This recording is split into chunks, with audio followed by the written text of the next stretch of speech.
Welcome back, all students, to lecture number third of Unit 3, that is overview of transformation. So, in first two lecture, we have seen the two transformation. First one is a translation, second is a scaling. And few of students have solved the example given for homework and sent to me on WhatsApp. I have checked it, but I request to all the students to do homework, those who have not solved the example. So today we are going to see the next transformation technique, that is rotation. So compared to first two technique, it is very different and somewhat confusing, but let it be, we will make it easy. Uh, Third, this is a diagram of rotation. Here we can see the diagram used for derivation of formula for rotation matrix. As we all know that every time we are creating a matrix, okay, in scaling also we have multiplying by scaling matrix. So in this we have to derive the formula for matrix for rotation. So this diagram is important. By using this diagram we are deriving the equation or deriving the formula for rotation transformation. म्हणजे ह्या डायग्रामचा वापर करून आपल्याला काय करायचं आहे, rotation एखादा point rotate करायचा असेल, एखादी इमेज रोटेट करायची असेल तर त्यासाठी काय फॉर्म्युला आहे हे पहिल्यांदा त्याचं डेरिव्हेशन बघायचं आहे. ओके, फॉर्म्युला वेगळा आहे. एक्झाम्पल तुम्हाला असेल तर तुम्ही डायरेक्ट फॉर्म्युला वापरू शकतो, जो आपण आता फॉर्म्युला नंतर डेराईव्ह करून वापरणार आहे तो. जसं स्केलिंगमध्ये P dash is equal to P into S बघितलं, ट्रान्सलेशन मध्ये P dash is equal to P plus T बघितलं, तर हे फॉर्म्युला आहेत. तसे याचा रोटेशनचा पण आपल्याला फॉर्म्युला काढायचा आहे. तर तो पहिल्यांदा फॉर्म्युला आला कसा हे थोडंसं आपण बघूया. तर ह्या डायग्राम मध्ये बघा, ओरिजिनल पॉईंट जो आहे तो पी एक्स वाय आहे. Original point is P x Y. आणि ह्या प्लेनमध्ये एक्स वाय प्लेनमध्ये त्याचा अँगल किती आहे, एक्स पासून अँगल काय आहे, फाय असा अँगल आहे. पॉईंट काय आहे, पी एक्स वाय. आणि तो आपल्याला काय करायचा आहे, तो पॉईंट जो आहे तो रोटेट करायचा आहे. As the name suggest rotation. आपल्याला काय करायचं आहे, तो पॉईंट फक्त काय करायचा आहे, rotate by which angle, theta. जरी इथे तुम्हाला ते शून्यसारखं दिसत असलं तर हे काय आहे, थिटा अँगल आहे. ओके, मी ते डायरेक्ट बुकमधून घेतल्यामुळं थोडंसं प्रिंटिंग याच्यामध्ये व्यवस्थित झालं नाही. तर हा थिटा आहे. हा जो अँगल आहे हा किती आहे, थिटा आहे. आणि हा जो अँगल आहे तो काय आहे, फाय. तर ओरिजिनल अँगल हा फाय आहे. आणि आपल्याला कितीनं हा रोटेट करायचा आहे, इथून इकडे थिटा एवढ्या अँगलनं काय करायचं आहे, रोटेट. आपण म्हणतो रोटेशन केलं. रोटेशन म्हणजे 30 डिग्री, 60 डिग्री, 45 डिग्री, 90 डिग्री, बरोबर आहे. तर ते काय केलेलं असतं, अँगल दिलेलं असतं. काय केलेलं असतं, रोटेशनचा अँगल दिलेला असतो. जसं तुमच्या स्केलिंगमध्ये एक्स डायरेक्शनमध्ये किती, वाय डायरेक्शनमध्ये किती स्केल व्हायला पाहिजे हे त्यांनी जे एक्झाम्पलमध्ये दिलेलं असतं, तसं याच्यामध्ये काय कितीनं आपला पॉईंट काय करायचा आहे, रोटेट करायचा आहे. त्याचा जो अँगल आहे, so they will provide in the problem statement. तर तो अँगल किती आहे, थिटा. ओरिजिनल अँगल किती होता, या एक्स पासून एक्स वाय प्लेन मध्ये हा किती अँगल आहे, हा फाय अँगल आहे. आणि कितीनं हा पॉईंट इकडे रोटेट करायचा आहे, theta. In this case the length from original ह्या 0 पासून पी पर्यंत ही जी काय लेंथ आहे,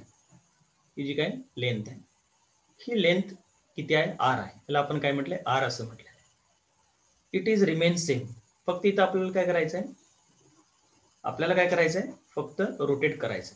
तर त्याची जी लेंथ आहे ह्या 0 पासून सेंटर पासून इकडे ही किती आहे, आर आहे. हे डिस्टन्स किती आहे, आर आहे, हे तेवढंच डिस्टन्स इकडे आहे. फक्त हा पॉईंट इथून इकडे गेला, रोटेट झाला किती अँगलनं, theta अँगलनं.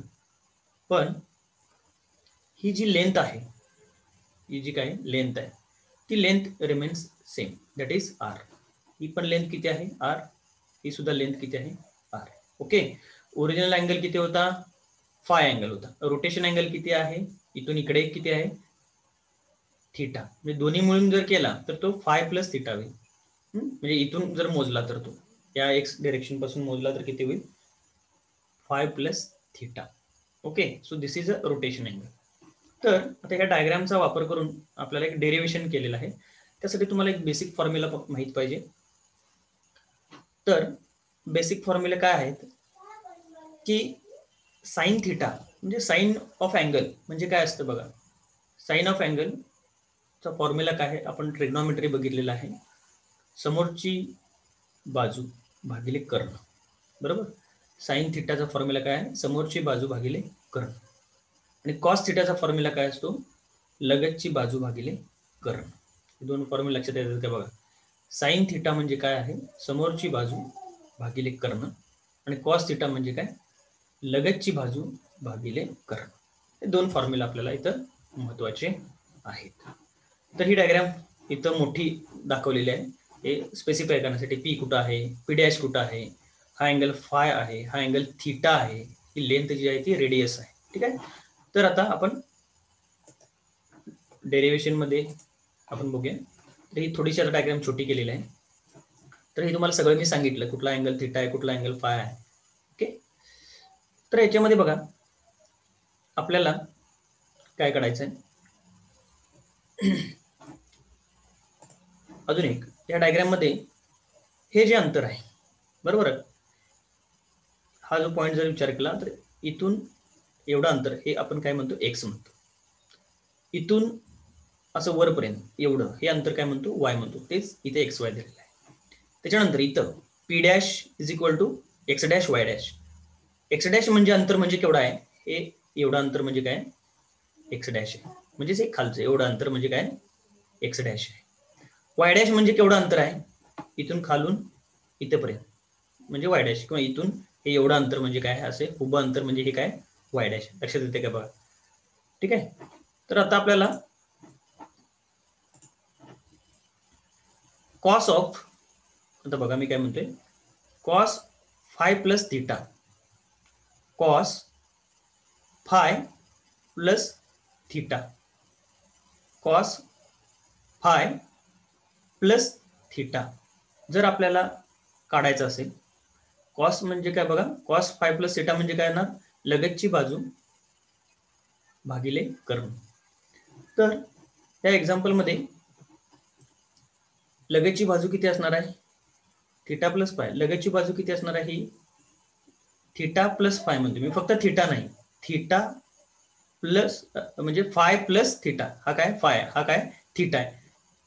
R cos phi plus theta, हा आणि हा यांचा जर विचार केला, म्हणजे हा पूर्ण अँगल विचार केला, तर लगतची बाजू काय होईल सांगा. म्हणजे ह्याची ही जी बाजू आहे, तर लगतची बाजू ही किती असणार आहे, ही एवढी बाजू, बरोबर आहे. ही किती असणार आहे सांगा. म्हणजे हा इथून इकडे विचार करा. आता हा पॉईंट विचार करा, एक्स डॅश वाय डॅश, बरोबर. इथून जर अशी खाली रेष मारली, सरळ इथून अशी खाली रेष मारली आणि ह्या दोन्हीचा अँगल म्हणून विचार केला, तर लगतची बाजू ही किती असणार आहे, एक्स डॅश अशी असणार आहे. ही किती असणार आहे, एक्स डॅश. एक्स डॅश भागिले काय येणार आहे, आर. कर्ण काय आहे, हा आर. म्हणजे cos of phi plus theta is equal to X dash भागिले आर. एक्स डॅश म्हणजे काय, हे अंतर, हे एक्स डॅश का आलं, एवढं अंतर का, तर हा पॉईंट तुम्ही विचार करा. फक्त डोक्यात केवढा पॉईंट कुठला ठेवा, हा. इथून जर मी अशी सरळ खाली रेष मारली, इथून खाली रेष मारली, तर हे एवढं अंतर काय असणार आहे, एक्स. आणि हे एवढं अंतर वर काय असणार आहे, वाय, बरोबर आहे. हे अंतर काय आहे, वाय डॅश आहे, सॉरी, हे अंतर किती आहे, एवढं वाय डॅश आहे. आणि हे अंतर किती आहे, एक्स डॅश आहे. आणि हे अंतर कर्ण किती आहे त्याचा, आर. हे आधी लक्षात ठेवा. लगतची ही किती आहे, एक्स डॅश. हे अंतर किती आहे, वाय डॅश. आता cos of phi plus theta, लगतची बाजू किती असणार सांगा, एक्स डॅश. आणि कर्ण किती आहे सांगा आर. समोरची बाजू म्हटल्यानंतर काय येईल ही येईल. बरोबर, समोरची बाजू म्हणजे काय येईल ह्या अँगलची, हा जो अँगल आहे थिटा प्लस फाय. समोरची बाजू म्हटला तर ही वाय डॅश येईल. आपल्याला समोरची बाजू नको आहे का तर कॉस मध्ये आहे आपण. कॉस म्हटल्यानंतर लगतची बाजू, लगतची बाजू म्हणजे ही कडची आहे. बरोबर आहे, हा कर्ण आहे, ही समोरची बाजू आहे आणि ही लगतची बाजू. लगतची बाजू किती आहे एक्स डॅश आहे. लक्षात येते का बघा, एक्स डॅश भागिले काय येईल आर येईल. बरोबर, cos of phi plus theta is equal to काय येईल एक्स डॅश भागिले आर येईल. परंतु आम्हाला काय पाहिजे, आपल्याला फक्त काय पाहिजे एक्स डॅश पाहिजे. म्हणून काय येईल सांगा, X dash is equal to म्हणजे जे आर खाली होतं, बरोबर, एक्स डॅश भागिले R is equal to cos of phi plus theta होतं. तर ते आर आपण फक्त इकडे नेलं, कर्ण जो खाली होता तो आपण साईडला नेला म्हणजे अँगलच्या बाजूला. म्हणून काय आलं X dash is equal to R cos phi plus theta. लक्षात येते का बघा, x dash is equal to R cos phi plus theta. थोडं हे उलटं लिहिलंय ऍक्च्युली. काय लिहिलं, काय आधी पहिला काय कॅल्क्युलेट केलं आपण, cos of phi plus theta is equal to काय आहे X dash divided by R आहे. परंतु आपल्याला काय पाहिजे त्याच्यातलं एक्स डॅशच पाहिजे फक्त, म्हणून ते डिवायडेड बाय आर होतं ते आपण इकडे घेतलं. लक्षात येते का बघा, x dash is equal to R cos phi plus theta. त्याच्यानंतर आता आपल्याला याच्या पुढचं हे मी नंतर सांगतो. आता आपल्याला वाय डॅश काढायचं आहे. बरोबर आहे, आपल्याला काय काढायचं आहे वाय डॅश. तर त्यासाठी बघा वाय डॅश म्हणजे काय, हे एवढं अंतर लक्षात येते. हे इथून हे अंतर किती आहे वाय अंतर आहे, म्हणजे वाय डॅश अंतर आहे. नवीन पॉईंट आहे ना, म्हणून तो आपण किती दिलेला आहे वाय डॅश दिलेला आहे. बरोबर, आता आपल्याला काय करायचं आहे sine of phi plus theta घ्यायचा. Sine of phi plus theta म्हणजे हा अँगल लहान आहे, इकडचा खालचा अँगल फाय आहे, हा वरचा अँगल थिटा आहे. दोन्ही मिळून काय झाला फाय प्लस थिटा. तर तुम्हाला माहित आहे की साइन थिटा म्हणजे काय, समोरची बाजू भागिले कर्ण. मग या केसमध्ये ह्या अँगल मध्ये ह्या पूर्ण अँगल विचारात केला तर ह्यासाठी समोरची बाजू काय आहे वाय डॅश. समोरची बाजू ही उभी काय आहे वाय डॅश आहे. बरोबर, समोरची बाजू थिटा प्लस फाय किंवा फाय प्लस थिटा, याच्यासाठी समोरची बाजू काय आहे वाय डॅश आहे. आणि कर्ण काय, कर्ण सेमच आहे. कर्ण किती आहे आर आहे. ही लांबी जी आहे ना ही किती आहे आर आहे. ती इथं असताना सुद्धा आरच होती, इथं असताना सुद्धा आरच होती. ठीक आहे, त्यामुळे काय येईल सांगा sine of phi plus theta is equal to काय येईल वाय डॅश म्हणजे समोरची बाजू भागिले कर्ण, वाय डॅश भागिले आर. परंतु वाय डॅश भागिले आर असताना मला काय पाहिजे फक्त वाय डॅश पाहिजे त्यातलं. म्हणून काय घेतलं आपण Y dash is equal to जे एका वाय डॅशच्या खाली आर होतं ते मी आर इकडे नेलं. Y dash is equal to काय आलं R sine phi plus theta. लक्षात येते काय बघा, म्हणजे वर जसं एक्स डॅश पाहिजे होतं म्हणून मी फक्त एक्स डॅश ठेवलं, आर भागिले होतं ते कर्ण तो तिकडे नेला कॉसला नेला. इथं पण वाय डॅश मला फक्त पाहिजे होतं त्यामुळे भागिले जो कर्ण होता आर तो मी तिकडे साइन अँगलला नेला. मला पाहिजे फक्त एक्स डॅश आणि वाय डॅश. लक्षात येते काय बघा. ठीक आहे, ही एक्स डॅश ही काय आहे लगतची बाजू आहे, वाय डॅश ही काय आहे समोरची बाजू आहे. बरोबर, साइन म्हणून असल्यामुळे समोरची बाजू, कॉस असल्यामुळे लगतची बाजू. हे थोडंसं व्यवस्थित लक्षात ठेवा. आता पुढे काय केलंय बघा, हा फॉर्म्युला आहे तुम्हाला ट्रिग्नोमेट्री मध्ये झालेला आहे कॉस ए प्लस बी. ठीक आहे, त्यासाठी कॉस कॉस साइन साइन म्हणजे इथं आर एक गुणिले आहे फक्त. ठीक आहे, कॉस कॉस साइन साइन. बरोबर, cos phi cos theta minus हे आर न फक्त गुणलंय sine sine phi sine theta. हा फॉर्म्युला ट्रिग्नोमेट्रीतला आहे. ठीक आहे, कॉस ए प्लस बी चा जर फॉर्म्युला विचार केला तर कॉस कॉस साइन साइन आणि मध्ये काय येते सिम्बॉल मायनस येते. फक्त हे आर असल्यामुळे आर न ह्यांना पहिल्या ह्याला पण गुणलं आणि दुसऱ्या ह्याला पण गुणलं. नंतर काय बघा Y dash is equal to मगाशी फॉर्म्युला काय आलेला आहे R sine phi plus theta. मग साइन ए प्लस बी काय असतं कॉस साइन साइन कॉस. ठीक आहे, कॉस साइन साइन कॉस आणि मध्ये सिम्बॉल काय प्लस, मध्ये सिम्बॉल काय प्लस आणि आर न पहिल्या ह्याला पण गुणलं आणि दुसऱ्या ह्याला पण गुणलं. त्यामुळे हे आपल्याला दोन इक्वेशन मिळाले. ठीक आहे, जरी तुम्हाला हे काहीतरी थोडंसं अवघड जरी वाटत असलं तर लेट इट बी. जर तुम्हाला म्हणजे काही थोडं कन्फ्युज असेल का तर प्रत्येक वेळेला काय तुम्हाला डेरिव्हेशन विचारलेलं नाही, एक्झाम्पल तुम्हाला जास्त विचारलं. याच्यावर आपण काय करणार आहोत, फॉर्म्युला काढणार आहोत. ठीक आहे, आपल्या ह्याच्यावरून आपल्याला जास्तीत जास्त बऱ्याच वेळा काय विचारलेलं आहे, फॉर्म्युला विचारलेला आहे. परंतु काही वेळेला विचारले किंवा आपल्याला हे माहित पाहिजे म्हणून आपण हे बघत आहे. ठीक आहे, तर हे एक्स डॅश आहे, वाय डॅश आहे. जर याच्यातलं काही तुम्हाला कन्फ्युज असेल तर मला नंतर कॉल करा किंवा मेसेज करा, मी तुम्हाला पुन्हा सांगेन जर ह्याच्यामधलं तुम्हाला काय समजलं नसेल तर. ठीक आहे, आता मी आधी कंप्लीट करतो पूर्ण हे. The original coordinates of point in polar coordinate are given as. आता काय करायचंय बघा, आता मी दोन्ही मिळून अँगल बघितले मगाशी, फाय प्लस थिटा बघितले. आता पूर्ण घ्यायचं नाही. आता मगाशी मला एक्स डॅश मिळवलं, वाय डॅश मिळवलं.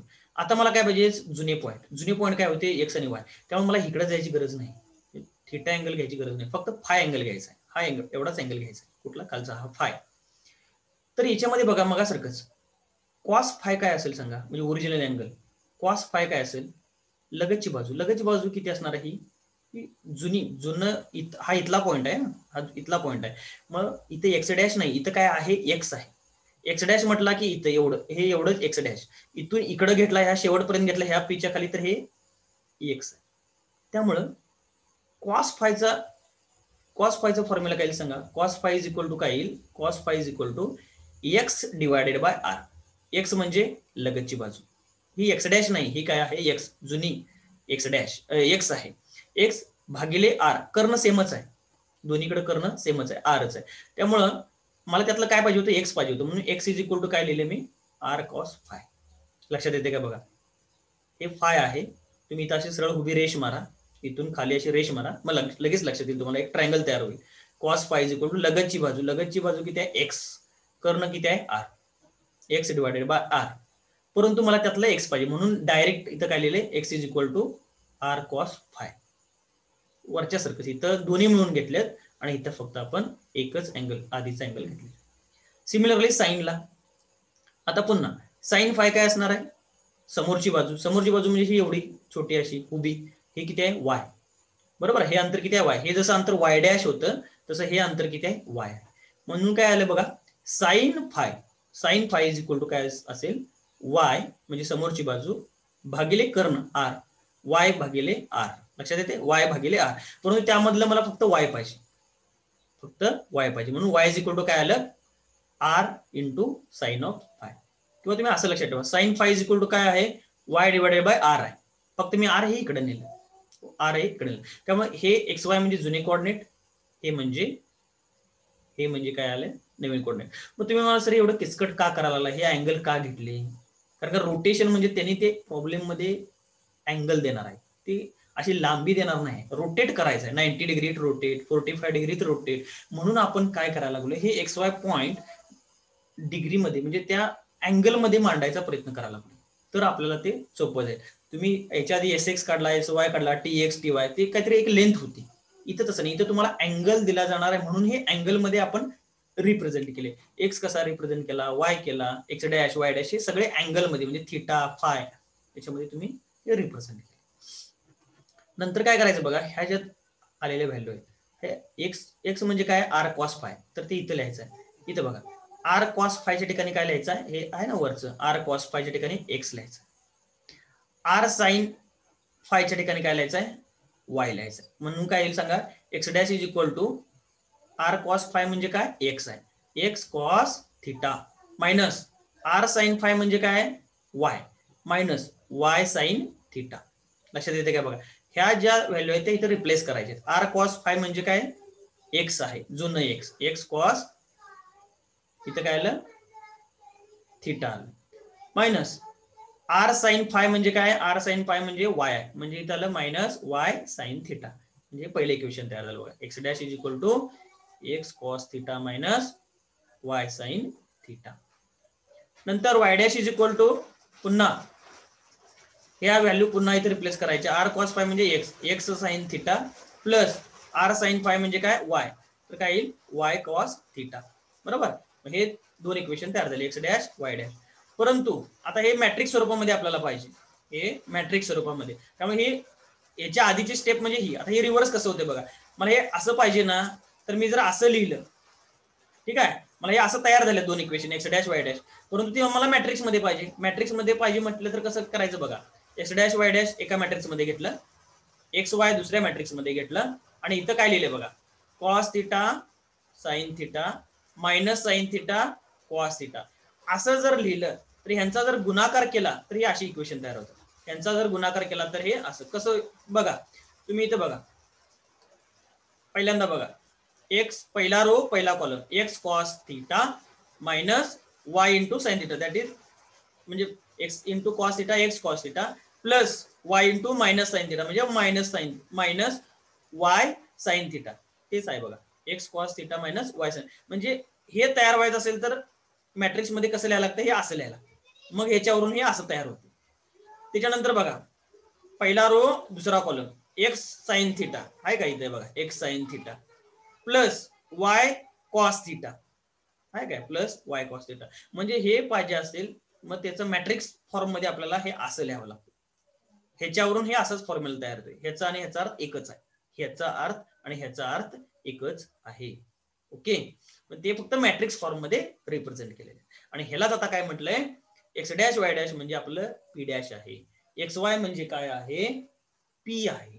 एक्स आणि वाय जुने coordinate, P x dash Y dash हे नवीन कोऑर्डिनेट, आणि हा जो मॅट्रिक्स तयार झालेला आहे त्याला आपण आर म्हणतोय, त्याला आपण रोटेशन मॅट्रिक्स असं म्हटलेलं आहे, याला आपण रोटेशन मॅट्रिक्स. मग हा आपला फॉर्म्युला तयार झाला, P dash is equal to P into R, where R is rotation matrix and it is given as R is equal to cos theta sine theta minus sine theta cos theta. हा आपला formula झाला. Okay, म्हणजे P म्हणजे जुने coordinate असणार, आणि R म्हणजे त्यांनी जो दिलेला असतो अँगल, 45 डिग्री दिला 45 टाका, 60 दिला इथं 60 डिग्री टाकायचं, आणि त्या हा जे काय डिग्री जो काय अँगल टाकून तो एक मॅट्रिक्स तयार होईल, आणि जुने कोऑर्डिनेटचा एक मॅट्रिक्स, यांचा गुणाकार केला की तुम्हाला रोटेशन केल्यानंतर तो पॉइंट कुठल्या ठिकाणी जाईल हे उत्तर तुम्हाला इझिली येऊ शकतं. लक्षात आलं का बघा, आपण हे डेरिव्हेशन करून काय काढलं की मॅट्रिक्स काढला, म्हणजे कुठल्या मॅट्रिक्सनं गुणायचं म्हणजे त्याचा फॉर्म्युला काढला. तो फॉर्म्युला काय आहे, P dash is equal to P into R, जसं स्केलिंग मध्ये P dash is equal to P into S, translation मध्ये P dash is equal to P plus S, तसं इथं काय आहे, P dash is equal to P into R. फक्त R चा formula इथं काय आहे, cos theta sine theta minus sine theta cos theta. जसं स्केलिंग मध्ये टीएक्स टीवाय होतं डायगोनली आणि बाकीकडे 0 होतं, तसं इथं कॉस कॉस साइन साइन आहे, फक्त इथं मायनस सिम्बॉल आहे. ठीक आहे, तर हे आपण काय बघितलं, हे डेरिव्हेशन फॉर्म्युला हा एवढाच लक्षात ठेवायचा. आता याच्यावरच आपण एक एक्झाम्पल बघूया. एक्झाम्पल बघण्यापूर्वी काय बघा, हा मगाचा फॉर्म्युला झाला, मात्र ते काय आहे, ते काउंटर क्लॉकवाईज आहे, म्हणजे डिरेक्शन कशी होती ती अँटी क्लॉकवाईज असेल तर असं पहिला फॉर्म्युला, मात्र जर क्लॉकवाईज असेल रोटेशन काय आहे, क्लॉकवाईज रोटेशन, ते मगाचं अँटी क्लॉकवाईज होतं, म्हणजे घड्याळाच्या विरुद्ध दिशेला होतं, त्याला म्हणायचं आपण अँटी क्लॉकवाईज होतं, बरोबर आहे. किंवा त्यालाच आपण काय म्हणू शकतो, काउंटर क्लॉकवाईज असं म्हणतो. दोन्हीचा अर्थ एकच, काउंटर क्लॉकवाईज किंवा अँटी क्लॉकवाईज, दोन्हीचा अर्थ एकच आहे. तर ते पण प्रॉब्लेम मध्ये दिलेलं असतं की अँटी क्लॉकवाईज रोटेट झालंय की क्लॉकवाईज रोटेट. तर अँटी क्लॉकवाईज असेल तर हा फॉर्म्युला, आणि क्लॉकवाईज असेल तर हा फॉर्म्युला. फक्त थिटाच्या ठिकाणी काय करायचं, सगळीकडे मायनस लावायचं, सगळीकडे काय लावायचं, मायनस. मायनस झाल्यानंतर उत्तर मात्र काय आलं बघा, याचं उत्तर काय आलं, कॉस मायनस थिटा म्हणजे मायनस म्हणजे ते प्लसच होते कॉस थिटा, नंतर साइन मायनस थिटा म्हणजे परत मायनस होते म्हणजे मायनस साइन थिटा, हे मायनस मायनस प्लस होते. ठीक आहे, मायनस मायनस प्लस होते, त्यामुळे साइन थिटा. त्याच्यानंतर cos theta, cos minus theta म्हणजे प्लस कॉस थिटा होते. ठीक आहे, तर याचे कारण का तर इथे दिलंय बघा, cos minus theta is equal to cos theta, sine minus theta is equal to minus sine theta. तर हा फॉर्म्युला कशासाठी वापरायचा आहे, क्लॉकवाईज. हा फॉर्म्युला कशासाठी वापरायचा आहे, अँटी क्लॉकवाईज. फक्त अँटी क्लॉकवाईज म्हटलं की डाव्या साईडला मायनस इथं डायगोनली, क्लॉकवाईज म्हटलं की वरच्या साईडला मायनस इथं. ओके, तर हे फॉर्म्युला आहे. आता आपण काय बघूया, एक्झाम्पल बघूया. आता एक्झाम्पल मध्ये काय दिले बघा, point 43 is rotated counter clockwise by an angle 45 degree, find rotation matrix and resultant point. हा अँगल काय केलेला आहे, रोटेट केलेला आहे. तर त्यासाठी आपण बघूया, जरा पाऊस इकडं पडत आहे, कदाचित जर समजा रेंज वगैरे जर प्रॉब्लेम आला तर आपण पुन्हा स्टार्ट करूया.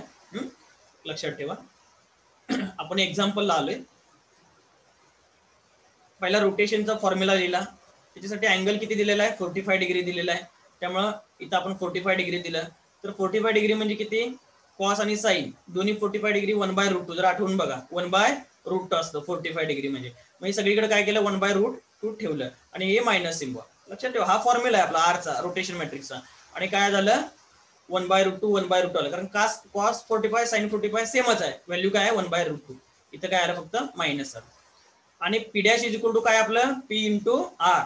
पी किती आहे सांगा पॉईंट कुठला दिलेला आहे 4-3 त्यामुळे इथं मी काय लिहिलं 4-3 गुणिले आर किती आहे हा आपण कॅल्क्युलेट केलेला हा अँगल आणि ह्यांचा आणि ह्यांचा काय केला गुणाकार केला. पहिला रो पहिला कॉलम बघा 4/4 इंटू 1√2 म्हणजे 4/√2 प्लस 3 इंटू मायनस 1/2 म्हणजे ते काय आलं -3/√2 लक्षात येते काय बघा. पहिला रो आणि पहिला कॉलम केला ठीक आहे म्हणजे इथं मायनस आलं बघा इथे आहे अशीच व्हॅल्यू ठेवलेली अजून तुम्ही पुढे पण पुन्हा सॉल्व्ह करू शकताय ते त्याने असंच ठेवलेलं आहे.